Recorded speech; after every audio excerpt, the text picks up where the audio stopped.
परम आराध्या परमेश्वरी गौ माता के चरणों में प्रणाम करते हुए सभी लोग गौ माता को प्रणाम करें। आप सभी गौ भक्त जो यहाँ पर विराजमान हैं, आप सबका बहुत बहुत स्वागत है। थोड़ी देर हम लोग गाय की चर्चा करेंगे।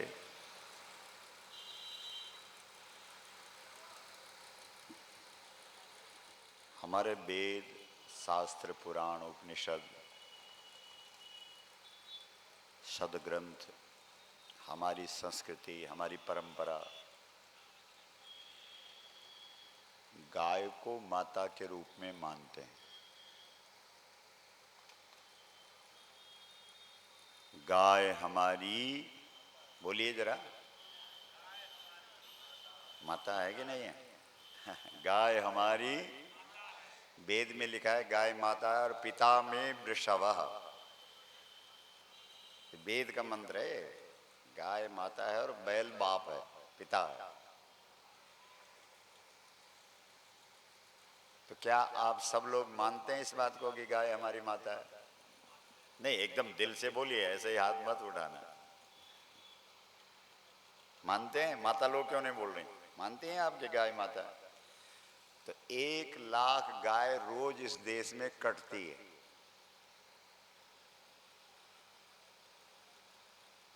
आपकी माता कटे और आप पे कोई फर्क न पड़े, ऐसा होता है क्या? सोचो, थोड़ा विचार करो।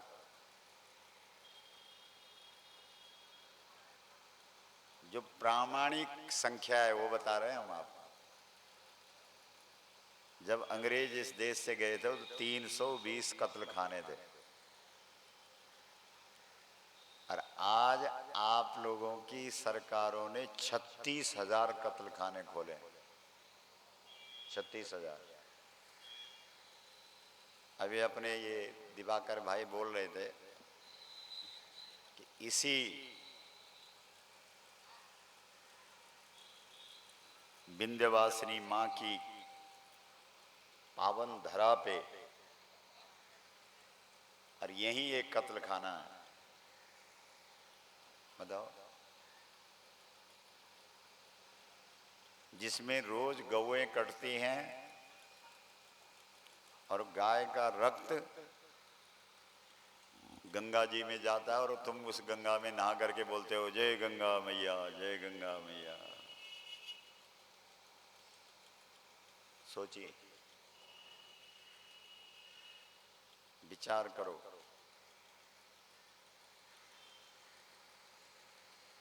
भगवती ने रक्त तो पिया है, जरूर पिया है, लेकिन राक्षसों का पिया।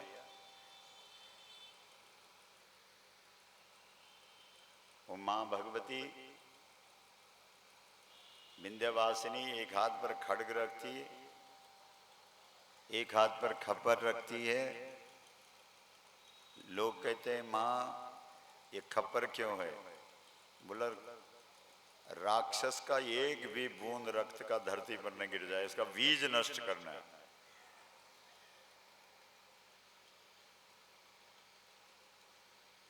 और हमारे सामने असुर लोग गायों का वध कर रहे हैं, सब देख रहे हैं। तो मूल जो बात है वो ये है कि हम लोग कहते हैं गाय हमारी, बोलो गाय हमारी, और सरकार बोलती है कि गाय पशु है। तो आपका जो संबंध है गाय से वो आस्था का संबंध है, और तुम्हारे संविधान में लिखा है कि भारत में रहने वाले हर व्यक्ति की आस्था का ये हुमिंग नहीं होने चाहिए, ये ट्वीट नहीं आने चाहिए। बहुत ध्यान से सुना मैं।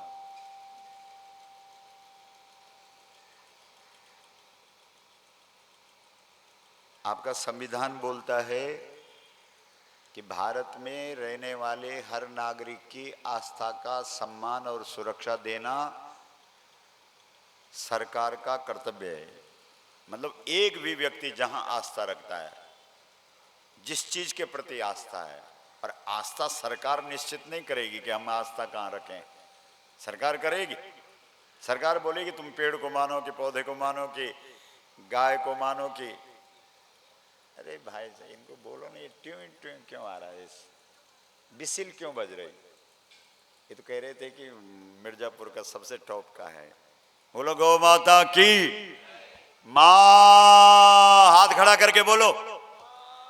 गाय कैसा बोलती है, फिर सब भूल गए। बताओ, आपको तो ये भी पता नहीं गाय कैसा बोलती है। गाय कैसा बोलती है, हाथ खड़ा करके बोलो ना जोर से, मां।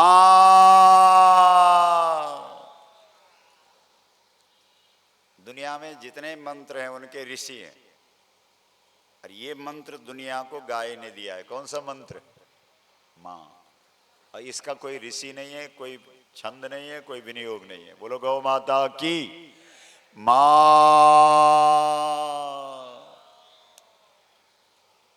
बहुत ध्यान से सुनो हमारी बात। आपके संविधान में लिखा है कि भारत में रहने वाले हर व्यक्ति की आस्था का सम्मान और सुरक्षा सरकार, भारत सरकार का कर्तव्य है। ठीक है। और 80 करोड़ लोग इस देश में गाय को क्या मानते हैं, बोलो, माता। तो फिर इन 80 करोड़ लोगों की आस्था का सम्मान और सुरक्षा क्यों नहीं हुई, इसका जवाब आप देंगे। ये प्रश्न और उत्तर है, सवाल और जवाब है।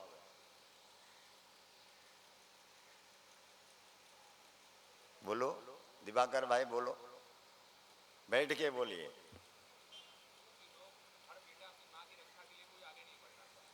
सब बंटे हुए लोग हैं। आप लोग ऐसे हैं कि मां तो गलियों में घूम रही है, बहुत ध्यान से सुनो। अब प्रतिमा की पूजा के लिए आपने 10-10 किलोमीटर लंबी लाइन लगा रखी है। क्या समझे, एक होती है मां, बोलो मां, बोलो, और एक होती है प्रतिमा।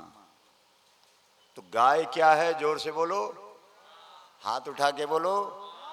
और मंदिर में क्या है, बोलो, प्रतिमा। गाय है मां, और मंदिर के अंदर क्या है, प्रतिमा। आप मां को नहीं पूछते। हिंदू समाज की इतनी दुर्दशा हो गई है। ये सवाल लव कुश ने राम से किया था, ध्यान से सुन लो। ये समस्या आज की नहीं है।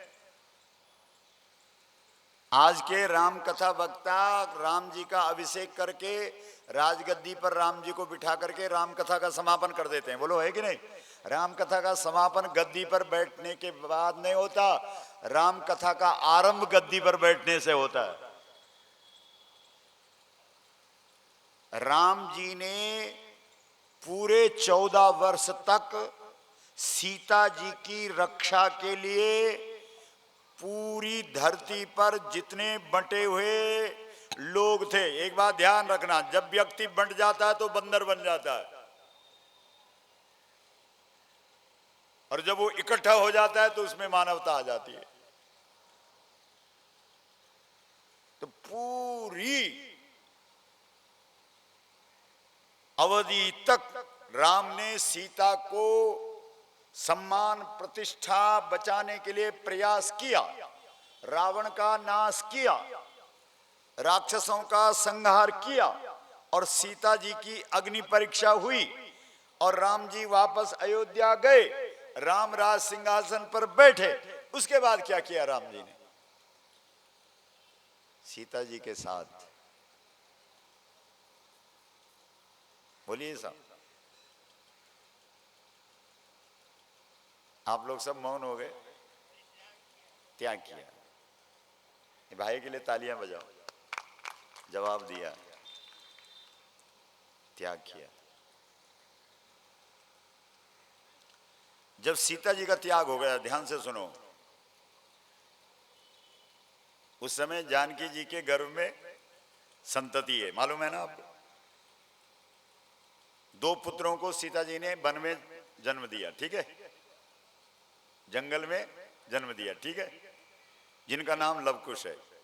तो उन लव और कुश को वाल्मीकि ऋषि ने पढ़ाया लिखाया और पढ़ा लिखा करके तैयार किया।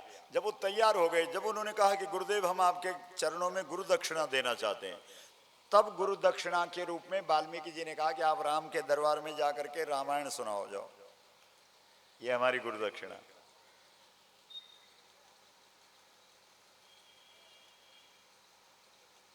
तो दोनों लव कुश राम दरबार में जाकर के राम कथा सुनाते हैं। यहां तक आप लोगों को पता है कि नहीं? यहां ना बोलो, हाथ उठा के। तो जब वो राम कथा सुनाते हैं तो राम जी बड़े प्रसन्न होते हैं। और एक बात ध्यान रखना, जिससे तुम प्रश्न करना चाहते हो पहले उसे प्रसन्न करो, ये विधि है, एक तरीका है। ये नहीं कि जिसके पास जब जैसे ही गए एकदम सवाल कर दिया, क्या जवाब देगा वो?